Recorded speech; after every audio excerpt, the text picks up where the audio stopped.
Psicología de las masas, por Gustave Le Bon. 4. Libro 1. La mente de las masas. Capítulo 1. Características generales de las masas. Ley psicológica de su salud mental. ¿Qué constituye una masa desde el punto de vista psicológico? Una aglomeración numéricamente grande de individuos no es suficiente para formar una masa. Características especiales de masas psicológicas. La orientación hacia una dirección fija de las ideas y sentimientos de los individuos que componen una masa así y la desaparición de su personalidad individual. La masa siempre está dominada por consideraciones de las que no tiene conciencia. La desaparición de la actividad cerebral y el predominio de la actividad medular. La depreciación de la inteligencia y la completa transformación de los sentimientos. Los sentimientos transformados pueden ser mejores o peores que los de los individuos de los cuales la masa se compone. Una masa es tan fácilmente heroica como criminal. En su sentido ordinario, la palabra masa o muchedumbre significa una reunión de individuos de cualquier nacionalidad, profesión o sexo, sean cuales fueren las causas que los han juntado. Desde el punto de vista psicológico, la expresión masa adquiere un significado bastante diferente. Bajo ciertas circunstancias, y solo bajo ellas, una aglomeración de personas representa características nuevas, muy diferentes a las de los individuos que la componen. Los sentimientos y las ideas de todas las personas aglomeradas adquieren la misma dirección y su personalidad consciente se desvanece. Se forma una mente colectiva, sin duda transitoria, pero que presenta características muy claramente definidas. La aglomeración de este modo se ha convertido en lo que, a falta de una expresión mejor, llamaré una masa organizada. Forma un único ser y queda sujeta a la ley de la unidad mental de las masas. Es evidente que no es por el simple hecho de estar accidentalmente el uno al lado del otro que un cierto número de individuos adquiere el carácter de una masa organizada. 1000 individuos accidentalmente reunidos en un espacio público sin ningún objeto determinado, de ninguna manera constituyen una masa desde el punto de vista psicológico. A fin de adquirir las características especiales de una masa como la señalada, es necesaria la influencia de ciertas causas predisposicionantes, cuya naturaleza deberemos determinar. La desaparición de la personalidad consciente y la orientación de los sentimientos y los pensamientos en una dirección definida, que son las características primarias de una masa a punto de volverse organizada, no siempre involucran la presencia de un número de individuos en un sitio determinado. Miles de individuos aislados en ciertos momentos y bajo la influencia de ciertas emociones violentas, tales como por ejemplo un gran evento nacional, pueden adquirir las características de una masa psicológica. En ciertos momentos, media docena de personas puede constituir una masa psicológica, algo que puede no suceder con cientos de personas reunidas por accidente. Para el otro lado, toda una nación, aun cuando no exista una aglomeración visible, puede convertirse en masa bajo la acción de ciertas influencias. La masa psicológica, una vez constituida, adquiere ciertas características generales provisorias pero determinables. A estas características generales se le agregan características particulares que varían de acuerdo con los elementos de los cuales la masa se compone y que pueden modificar su constitución mental. Las masas psicológicas, pues, son susceptibles de ser clasificadas, y cuando nos ocupemos de esta materia, veremos que una masa heterogénea, es decir, una masa compuesta por elementos disímiles, presenta ciertas características comunes con masas homogéneas. Es decir, masas compuestas de elementos más o menos similares, sectas, castas, clases, y al lado de estas características comunes hay particularidades que permiten diferenciar a los dos tipos de masa. Sin embargo, antes de ocuparnos de las diferentes categorías de masas, primero debemos examinar las características que les son comunes a todas. Nos pondremos a trabajar como el naturalista que comienza por descubrir las características comunes a todos los miembros de una familia, antes de dedicarse a las particulares que permiten la diferenciación de géneros y especiales incluidos en esa familia. No es fácil describir la mente de las masas con exactitud, porque su organización varía no solamente de acuerdo con la raza y la composición, sino también de acuerdo con la naturaleza y la intensidad de los estímulos bajo cuyos efectos las masas se hallan. Sin embargo, la misma dificultad se presenta en el estudio psicológico de un individuo. Solamente en las novelas se encuentran personajes que transitan toda su vida con un carácter invariable.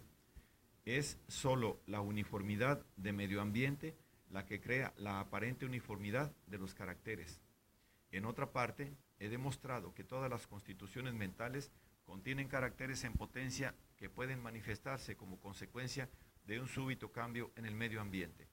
Esto explica cómo, en medio de los más salvajes miembros de la Convención Francesa, se podía encontrar a ciudadanos inofensivos, que bajo condiciones normales hubieran sido pacíficos notarios o virtuosos magistrados. Una vez pasada la tormenta, retomaron su carácter normal de ciudadanos tranquilos, respetuosos de la ley. Napoleón encontró entre ellos a sus sirvientes más dóciles. Siendo imposible aquí estudiar todos los sucesivos grados de organización de las masas, nos dedicaremos más específicamente a aquellas que han alcanzado la fase de organización completa. De este modo veremos en qué se pueden convertir las masas, pero no aquello que invariablemente son. Es solamente en esta fase avanzada de organización que ciertas características nuevas y especiales se superponen sobre el invariable y dominante carácter de la raza, teniendo después lugar el giro, al cual ya hemos aludido, de todos los sentimientos y pensamientos de la colectividad en una dirección única. También es solamente bajo tales circunstancias que comienza a jugar lo que más arriba he llamado la ley psicológica de la unidad mental de las masas. Entre las características psicológicas de las masas, hay algunas que pueden presentarse en común con las de individuos aislados y, por el contrario, otras que les son absolutamente peculiares y que solamente se encuentran dentro de colectividades. Son estas características especiales que estudiaremos antes que nada a fin de demostrar su importancia. La peculiaridad más sobresaliente que presenta una masa psicológica es la siguiente. Sean quienes fueren los individuos que la componen, más allá de semejanzas o diferencias en los modos de vida, las ocupaciones, los caracteres o la inteligencia de estos individuos, el hecho de que han sido transformados en una masa los pone en posesión de una especie de mente colectiva que los hace sentir, pensar y actuar de una manera bastante distinta de la que cada individuo sentiría, pensaría y actuaría si estuviese aislado. Hay ciertas ideas y sentimientos que no surgen o no se traducen en acción, excepto cuando los individuos forman una masa. La masa psicológica es un ser provisorio formado por elementos heterogéneos que se combinan por un momento, exactamente como las células que constituyen un cuerpo viviente forman por su reunión un nuevo ser que exhibe características muy diferentes de las que posee cada célula en forma individual. Contrariamente a la opinión que uno se sorprende de encontrar proviniendo de la pluma de un filósofo tan agudo como Herbert Spencer, en el agregado que constituye una masa no hay ninguna clase de sumatoria o de promedio establecido entre sus elementos. Lo que realmente tiene lugar es una combinación seguida de la creación de nuevas características. Al igual que en química, ciertos elementos puestos en contacto, bases y ácidos, por ejemplo, se combinan para formar una nueva sustancia con propiedades bastante diferentes de las que han servido para formarla. Es fácil demostrar cuánto difiere la individualidad de la masa del individuo aislado que la compone, pero es menos fácil descubrir las causas de esta diferencia. En todo caso, para una visión genérica es necesario, en primer lugar, recordar la verdad establecida por la psicología moderna en cuanto a que los fenómenos inconscientes juegan un papel preponderante no solo en la vida orgánica, sino también en las operaciones de la inteligencia. Una vida consciente de la mente tiene una importancia pequeña en comparación con su vida inconsciente. Es el más sutil analista, el más agudo observador, apenas si tiene éxito en descubrir una cantidad muy pequeña de los motivos inconscientes que determinan su conducta. Nuestros actos conscientes son el resultado de un sustrato inconsciente creado en la mente, en su mayor parte por influencias hereditarias. este sustrato se haya constituido por las innumerables características comunes transmitidas de generación en generación que forman el genio de una raza. Detrás de las causas alegadas de nuestros actos, es indudable que hay todavía muchas más causas secretas que nosotros mismos ignoramos.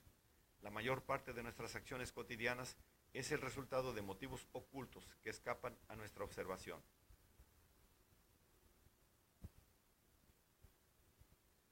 Es más especialmente respecto de esos elementos inconscientes que constituyen el genio de una raza, que todos los individuos pertenecientes a ella se parecen los unos a los otros, mientras que es principalmente respecto de los elementos conscientes de su carácter, fruto de la educación y de condiciones hereditarias aún más excepcionales, que se diferencian entre sí.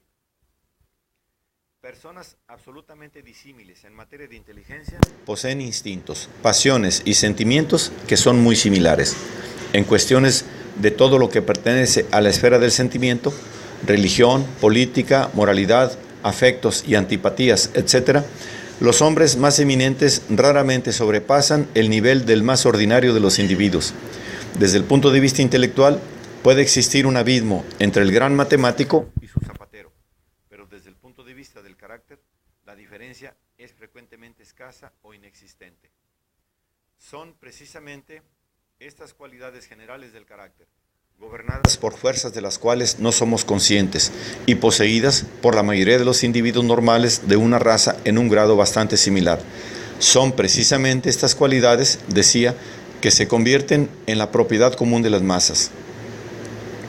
En la mente colectiva, las aptitudes intelectuales de los individuos se debilitan y, por consiguiente, se debilita también su individualidad. Lo heterogéneo es desplazado por lo homogéneo y las cualidades inconscientes obtienen el predominio. El simple hecho de que las masas posean en común cualidades ordinarias explica por qué nunca pueden ejecutar actos que demandan un alto nivel de inteligencia.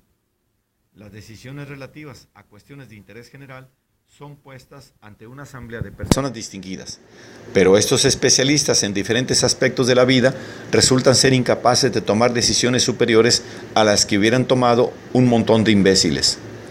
La verdad es que solo pueden poner a disposición del trabajo en común aquellas cualidades mediocres que le corresponden por derecho de nacimiento a todo individuo promedio. En la masa es la estupidez y no la perspicacia lo que se acumula.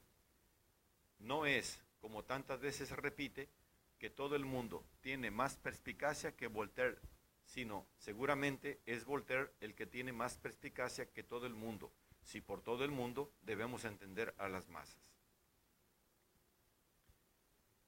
Y los individuos de una masa, si los individuos de una masa se limitaran a poner a disposición del común aquellas cualidades ordinarias de las cuales cada uno de ellos tiene cierta cantidad, el resultante sería meramente un promedio, y no, como hemos dicho que es en realidad el caso, la creación de características nuevas.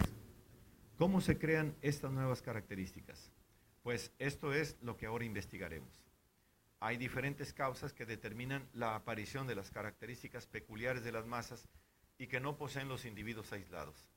La primera es que el individuo que forma parte de una masa adquiere, por simples consideraciones numéricas, un sentimiento de poder invencible que le permite ceder ante instintos que, de haber estado solo, hubiera forzosamente mantenido bajo control.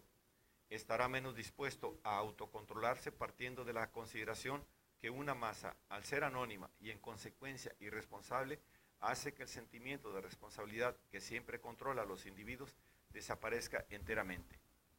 La segunda causa, que es el contagio, también interviene en determinar la manifestación de las características especiales de las masas y al mismo tiempo también en determinar la tendencia que las mismas seguirán.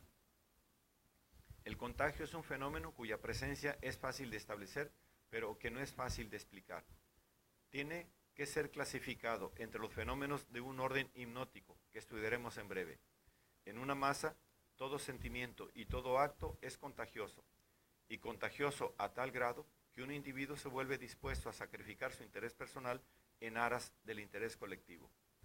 Esta es una actitud muy contraria a su naturaleza y de la cual el ser humano es escasamente capaz, excepto cuando forma parte de una masa. Una tercera causa, y por lejos la más importante, es la que determina en los individuos de una masa esas características especiales que a veces son bastante contrarias a las que presenta el individuo aislado.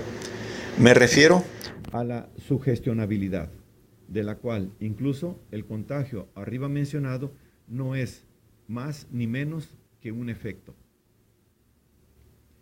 Para entender este fenómeno es necesario tener presente ciertos descubrimientos psicológicos recientes. Hoy en día sabemos que, por medio de varios procesos, un individuo puede ser puesto en una condición tal que, habiendo perdido su personalidad consciente, obedece todas las sugerencias del operador que le ha privado de ella y comete actos en manifiesta contradicción con su carácter y sus hábitos. Las observaciones más minuciosas parecen probar que un individuo sumergido durante cierta cantidad de tiempo en una masa en acción, pronto se encuentra, ya sea por consecuencia de la influencia magnética producida por la masa o por alguna otra causa que ignoramos, en un estado especial que se asemeja mucho al estado de fascinación en el que se encuentra el individuo hipnotizado, que está en las manos de un hipnotizador. Habiendo sido paralizada la actividad mental en el caso del sujeto hipnotizado, este se convierte en esclavo de todas las actividades inconscientes que el hipnotizador dirige a su voluntad. La personalidad consciente ha desaparecido por completo. La voluntad y el discernimiento se han perdido. Todos los sentimientos y pensamientos se inclinan en la dirección determinada por el hipnotizador. Tal es también, aproximadamente, el estado del individuo que forma parte de una masa psicológica. Ya no es consciente de sus actos. En su caso, como en el del sujeto hipnotizado, al tiempo que algunas facultades son destruidas, otras pueden ser llevadas a un alto grado de exaltación. Bajo la influencia de una sugestión, la persona acometerá la realización de actos con una impetuosidad irresistible. Esta impetuosidad es tanto más irresistible en el caso de las masas que en el del sujeto hipnotizado, cuanto que, siendo la sugestión la misma para todos los miembros de la masa, gana en fuerza por reciprocidad. Los individuos en la masa, que quizás poseen una personalidad suficientemente fuerte como para resistir la sugestión, son demasiado escasos en número como para luchar contra la corriente. A lo sumo, podrán intentar desviarla por medio de sugestiones distintas. Es de esta manera, por ejemplo, que una expresión feliz, una imagen oportunamente evocada, ocasionalmente ha disuadido a una masa de los actos más sangrientos. Vemos, pues, que la desaparición de la personalidad consciente, el predominio de la personalidad inconsciente y el contagio de sentimientos e ideas puestas en una única dirección, la tendencia a transformar inmediatamente las ideas sugeridas en acción. Estas son, como vemos, las principales características del individuo formando parte de una masa. Ya no es él mismo, sino que se ha convertido en un autómata que ha dejado de estar guiado por su propia voluntad. Aún más, por el simple hecho de formar parte de una masa organizada, un hombre desciende varios peldaños en la escala de la civilización. Aislado, es posible que sea un individuo cultivado. En una masa será un bárbaro. Esto es, una criatura que actúa por instintos. Poseerá la espontaneidad, la violencia, la ferocidad y también el entusiasmo y el heroísmo de los seres primitivos a los que tenderá a parecerse cada vez más por la facilidad con la que se dejará impresionar a través de palabras e imágenes, que no provocarían acción alguna en cada uno de los individuos aislados que componen la masa, y a ser inducido a cometer acciones contrarias a sus más evidentes intereses y sus hábitos mejor conocidos. Un individuo en una masa es un grano de arena entre otros tantos granos de arena que el viento arremolina a su voluntad. Es por este motivo que se pueden ver jurados dictando sentencias que cada miembro del jurado desaprobaría individualmente. Así es como asambleas parlamentarias sancionan leyes y medidas que cada uno de sus miembros desaprobaría en lo personal. Tomados por separado, los hombres de la convención eran ciudadanos ilustrados, con hábitos pacíficos. Unidos en una masa, no vacilaron en adherir a las propuestas más salvajes, en guillotinar a individuos clarísimamente inocentes y, contrariamente a sus intereses, a renunciar a su inviolabilidad y a diezmarse a sí mismos. No es solamente por sus acciones que un individuo en una masa se diferencia esencialmente de sí mismo. Incluso antes de perder completamente su independencia, sus ideas y sus sentimientos han sufrido una transformación.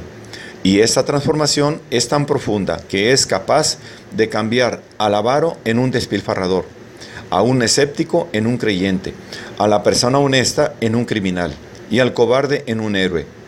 La renuncia a todos los privilegios que la nobleza votó en un momento de entusiasmo durante la celebrada noche del 4 de agosto de 1789 ciertamente jamás habría sido consentida por ninguno de sus miembros tomados por separado.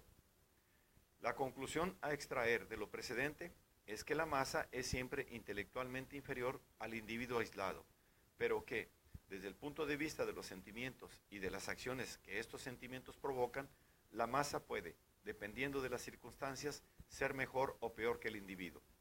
Todo depende de la sugestión a la cual la masa se haya expuesta. Este es el punto que ha sido completamente malinterpretado por escritores que solamente han estudiado a las masas desde un punto de vista criminal. Sin duda alguna, una masa es frecuentemente criminal, pero también muchas veces es heroica. Son las masas y no tanto los individuos que pueden ser inducidas a correr un riesgo de muerte para asegurar el triunfo de un credo o de una idea, que pueden ser inflamadas con entusiasmo por la gloria y el honor, que pueden ser conducidas, casi sin armas, como en la época de las cruzadas, a recuperar la tumba de Cristo en las manos del infiel, o como en el 93, a defender a la patria. Un heroísmo como este es sin duda inconsciente en alguna medida, pero de esa clase de heroísmo está hecha la historia. Si los pueblos fuesen tenidos en cuenta únicamente por los hechos cometidos a sangre fría, los anales del mundo registrarían solo muy pocos de ellos.